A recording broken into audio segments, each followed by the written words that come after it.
Assalamualaikum warahmatullahi wabarakatuh. Teman-teman, mari kita mulai dengan beberapa pertanyaan yang tak nyaman. Apakah mungkin ada seorang yang mengaku muslim tapi lebih mengagungkan Karbala daripada Ka'bah? Apakah mungkin ada yang lebih rela berjalan puluhan kilometer menuju makam Husain daripada berangkat ke Ka'bah, rumah Allah, untuk berhaji? Apakah mungkin ada orang-orang yang setiap tahun ziarah ke Karbala tapi seumur hidupnya tak pernah sujud di depan Ka'bah? Apakah bisa tempat di mana darah tumpah dianggap lebih suci daripada tempat di mana wahyu turun dan kiblat ditetapkan?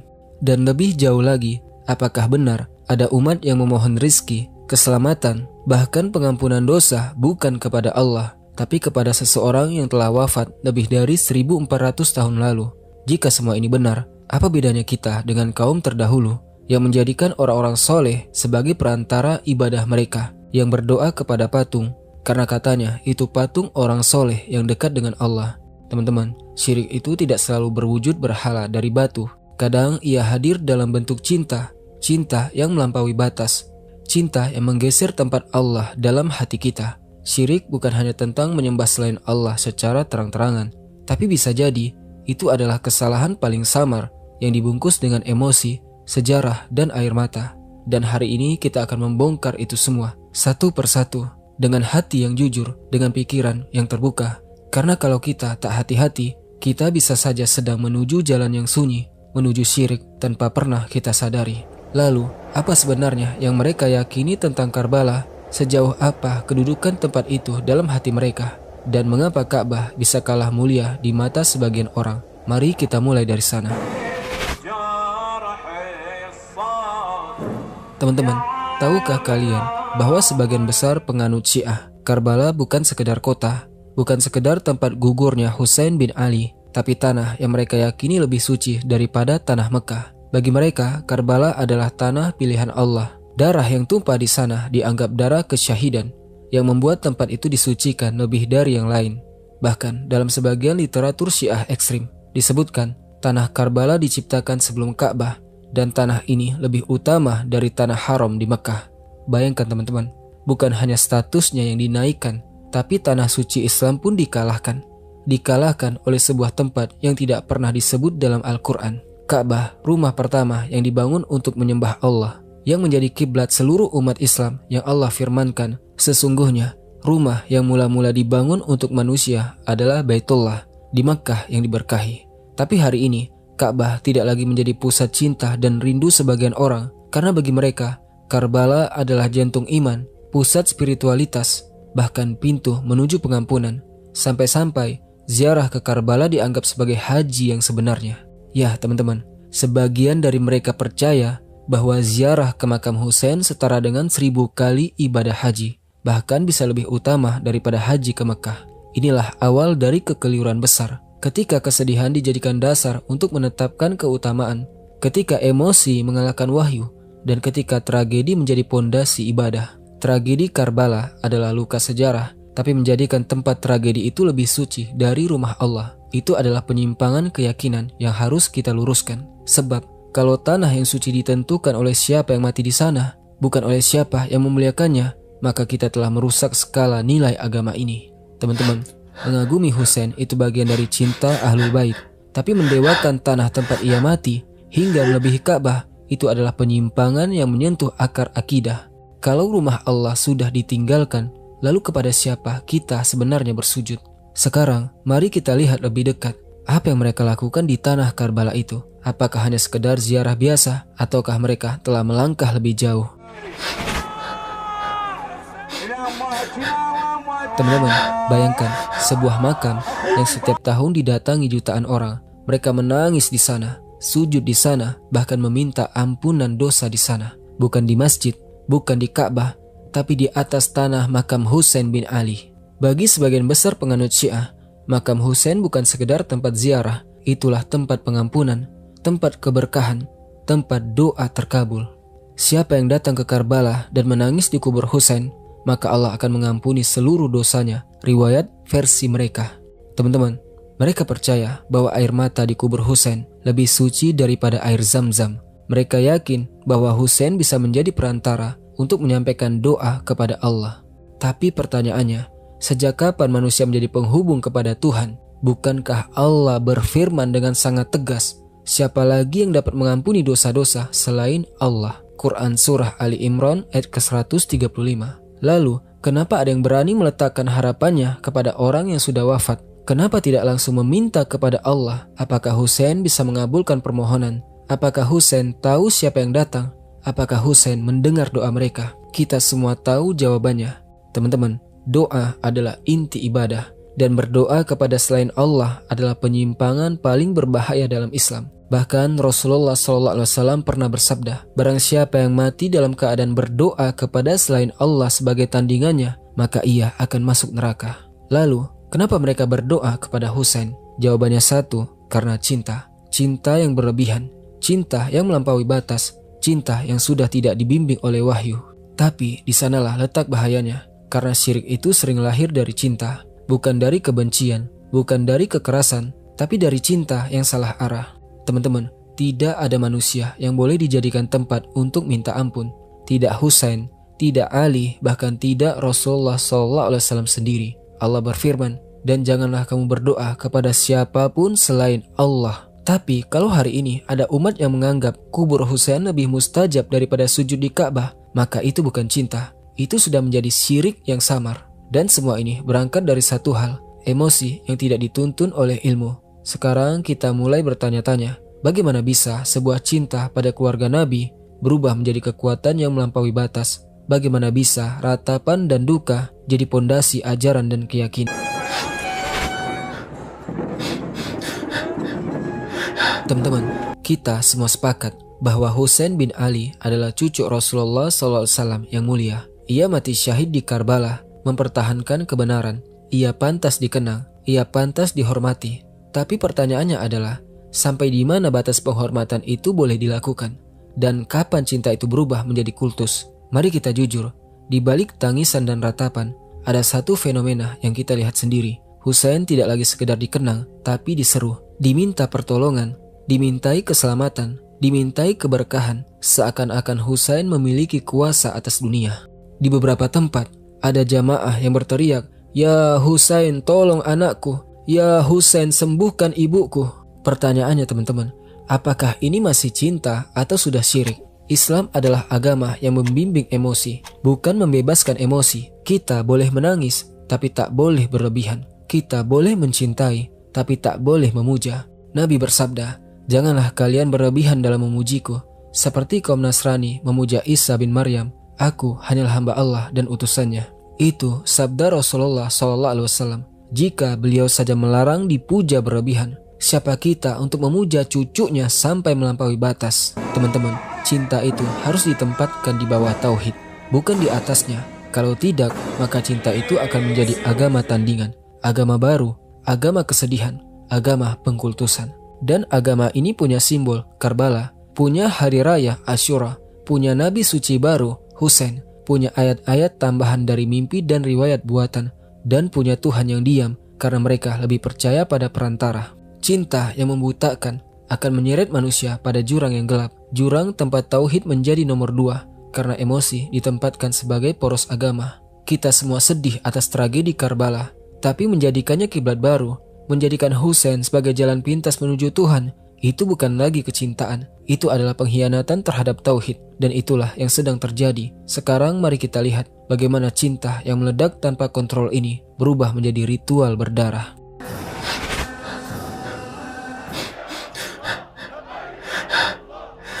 Teman-teman, ada hari yang paling suci bagi sebagian besar penganut Syiah. Bukan Idul Fitri, bukan Idul Adha, bukan malam Lailatul Qadar, tapi hari Asyura, 10 Muharram. Bukan untuk berpuasa seperti yang diajarkan oleh Rasulullah SAW, tapi untuk menangisi Husain, melukai diri sendiri, dan menyiksa tubuh mereka demi mengenang tragedi Karbala. Setiap tahun di Iran, Irak, Pakistan, India, bahkan sebagian kota di Eropa, kita melihat pemandangan mengerikan. Orang-orang berjalan kaki sambil memukul dada-dada mereka. Anak-anak menangis melihat ayahnya berdarah karena cambukan rantai, dan suara tangisan mereka menggema lebih keras dari suara azan. Teman-teman, mereka menyebut ini sebagai ibadah cinta. Mereka mengaku sedang berduka untuk Husain. Mereka bilang, kalau Husain berdarah, kami pun ikut berdarah. Tapi, apakah ini bentuk ibadah yang disyariatkan Islam? Apakah ada perintah dari Nabi untuk menyiksa diri ketika sedang bersedih? Justru yang ada adalah larangan yang tegas. Nabi bersabda, "Bukan dari golongan kami orang yang menampar pipi, merobek baju, dan menyeru dengan seruan jahiliyah." Tapi, di tengah peringatan Asyura, yang terjadi bukan penghayatan, melainkan ritual yang penuh penderitaan di beberapa tempat. Bahkan ada ritual mengalirkan darah, mereka membuka luka sendiri, anak kecil dipotong dahinya, orang dewasa menyilet kepala dan punggung. Semua itu dilakukan atas nama cinta. Tapi teman-teman, Islam tidak mengajarkan cinta yang menyiksa. Islam tidak mengajarkan penderitaan sebagai ibadah. Apakah ini ajaran Rasulullah? Apakah ini warisan Ahlul Bait? Tidak. Ini adalah warisan duka yang dibungkus dengan nama Husain. Tapi hakikatnya itu adalah warisan kesesatan dalam balutan air mata. Azan, panggilan mulia yang mengajak manusia kepada sholat. Tapi di Karbala, kadang azan hanya jadi latar belakang dari ratapan dan jeritan. Tangisan lebih keras dari panggilan Allah, ratapan lebih panjang dari tahiyat, dan luka lebih diagungkan daripada sujud. Teman-teman, cinta yang benar tidak membuat berdarah, tapi membuatmu tunduk kepada Allah. Dan kalau sekarang kita melihat ritual-ritual itu dijadikan puncak ibadah, maka kita harus bertanya, apakah ini Islam atau sudah menjadi agama baru?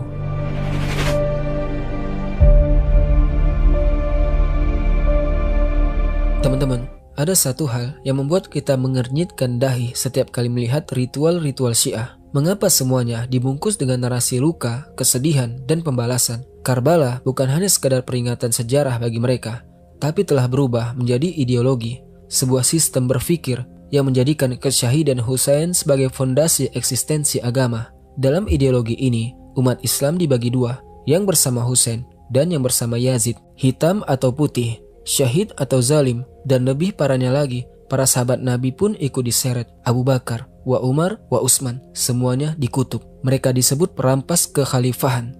Mereka disebut pengkhianat Ahlul Bait. Nah teman-teman, disinilah titik paling menyedihkan.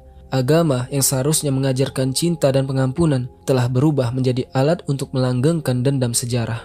Dendam kepada sahabat Nabi, dendam kepada istri Nabi, dendam kepada mayoritas umat Islam. Dendam yang diwariskan lintas generasi, dibacakan dalam mimbar, dihafal dalam doa, ditanamkan dalam jiwa anak-anak mereka sejak kecil. Padahal Islam mengajarkan abilah maaf, perintahkan kepada kebaikan, dan berpalinglah dari orang-orang bodoh. Islam adalah agama yang memuliakan afu, memaafkan, yang mengajarkan tasamuh, toleransi, yang menjunjung ukhuwah, persaudaraan. Ali bin Abi Thalib sendiri tidak pernah mengutuk Abu Bakar atau Umar. Bahkan Ali bin Abi Thalib, beliau menamakan anak-anak beliau dengan nama mereka. Dan saat wafat, ia dimakamkan oleh mereka yang dulu bersamanya. Bukan untuk saling dendam, tapi saling merawat luka. Hasan mewarisi akhlak Nabi Muhammad. Beliau berdamai dengan Muawiyah demi menghindari perang saudara. Itu bukan kelemahan. Itu adalah bukti bahwa darah lebih mahal daripada kekuasaan. Dan Husain, perjuangannya di Karbala bukan untuk menebar kebencian, tapi untuk membela keadilan. Tapi hari ini, narasi itu dipelintir dari semangat islah menjadi energi dendam. Teman-teman, disinilah bahayanya. Ketika agama sudah berubah menjadi ideologi kebencian, maka setiap lawan politik dianggap musuh Tuhan, setiap kritik dianggap pengkhianatan, dan setiap perbedaan dianggap dosa. Apakah ini masih Islam? Ataukah sudah menjadi sistem politik yang dibungkus keagamaan? Dan inilah akar dari semuanya. Kenapa Ka'bah tak lagi jadi tujuan? Karena agama tak lagi dibimbing wahyu, tapi dendam masa lalu. Dan efek dari semua ini bisa kita lihat ketika mereka lebih memilih menempuh perjalanan ke Karbala daripada berhaji ke Baitullah.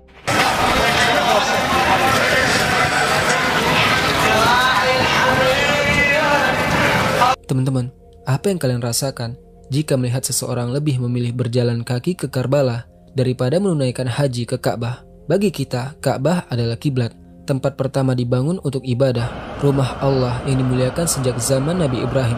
Tapi bagi sebagian penganut Syiah, Ka'bah itu bukan tujuan utama. Di Iran dan Irak, ziarah ke makam Husain di Karbala dianggap lebih istimewa daripada tawaf di Ka'bah. Mereka menyebutnya ziarah arba'in, sebuah ritual besar yang konon mendatangkan ampunan dosa, keselamatan dunia akhirat, dan bahkan pahala setara haji dan umroh berkali-kali. Beberapa teks riwayat mereka menyatakan, barang siapa menziarahi kubur Husain dengan ikhlas, maka baginya pahala 1000 haji, 1000 umroh, dan 1000 jihad, 1000 haji hanya karena menziarahi kuburan. Teman-teman, berapa banyak dari mereka yang rela menabung bertahun-tahun bukan untuk pergi haji, tetapi untuk ziarah ke Karbala? Lebih menyakitkan lagi, ada yang berkata, Ka'bah adalah rumah Allah, tapi Karbala adalah rumah cinta. Teman-teman, ini bukan lagi soal perbandingan pahala, tapi ini sudah menjadi pergeseran arah ibadah. Ketika kiblat bergeser dari Mekah ke Karbala, dari tawaf kepada sujud di atas makam, maka kita sedang menyaksikan perubahan arah ideologi. Kita harus bertanya, kenapa bisa begitu banyak orang Syiah yang lebih memilih Karbala? Jawabannya sederhana, karena mereka dibesarkan dengan doktrin bahwa Husain adalah penyambung keselamatan, bahwa Husain lebih mengerti penderitaan manusia, dan bahwa mencintai Husain lebih utama daripada mencintai syariat Islam itu sendiri. Ini bukan lagi sekedar ziarah, ini adalah ritual transenden yang menggiring hati manusia untuk mengganti pusat suci agama. Ka'bah menjadi simbol kosong karena hati mereka sudah berlabuh di Karbala. Padahal Rasulullah SAW bersabda, haji yang mabrur tiada balasan baginya kecuali surga. Tapi mereka menjawab, kami punya Husain, kami cukup dengan Karbala. Berapa banyak dari mereka yang berkata, kalau lewat Husain lebih cepat dikabulkan, kalau melalui Karbala doanya lebih mustajab. Lalu apa bedanya dengan orang-orang jahiliyah yang mereka berdoa kepada patung dan berkata, kami tidak menyembah mereka, kecuali agar mereka mendekatkan kami kepada Allah sedekat-dekatnya. Lihat, logika yang sama, kalimat yang mirip, kesyirikan yang berbeda bentuk. Ini bukan soal cinta kepada Husain, karena kalau kita benar mencintai Husain, kita akan mengikuti jalan hidupnya. Dan Husain sendiri tidak pernah minta disembah, tidak pernah minta jadi perantara, tidak pernah minta doanya ditujukan kepadanya. Husain adalah pejuang tauhid, tapi sayangnya banyak orang mencintai Husain, tapi mengkhianati tauhid. Dan parahnya, ajaran ini tidak hanya tinggal di makam, tapi masuk ke rumah-rumah mereka, masuk ke mimbar-mimbar mereka, masuk ke hati anak-anak kecil sejak dini. Anak-anak diajari kalau minta sesuatu bilang sama Sayyid Husain. Istri mereka diajari kalau ingin keturunan minta di kuburan. Maka doa-doa itu kini bukan lagi ibadah, tapi berubah menjadi ritual sihir modern yang disamarkan dengan bahasa ziarah. Bukan ziarah untuk mendoakan, tapi ziarah untuk meminta. Dan saat itu terjadi, doa tak lagi naik ke langit. Ia jatuh, tersangkut, dan tertahan di dalam kubur yang mereka agungkan. Makanya doa-doa mereka tak diijabah. Teman-teman, inilah hasil dari narasi panjang yang terus dipelihara, bahwa kesedihan Husain lebih disucikan daripada perintah Allah. Kalau sudah begini, agama bukan lagi bimbingan dari wahyu, tapi sudah menjadi budaya air mata, yang membangun jalan ibadah bukan ke langit, tapi ke kubur.